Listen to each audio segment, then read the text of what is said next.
of dogs and make money. Yeah, they're sharp. So I tested them on 1-ply tissue paper.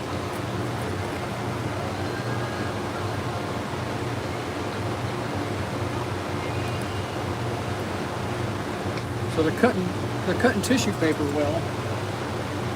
Let's see how they cut fake fur. I don't have a dog here to test them on. I do, but she's not going to let me. And so those are cutting really good at the tip, and that's what she wants. Let me get some rabbit fur. Hey, doggy.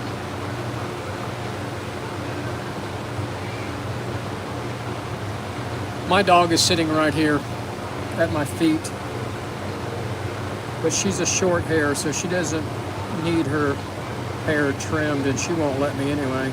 All right, so those are cutting really well. You can see they're cutting through the tip, and that's what the dog groomer wants. So she'll be happy with those.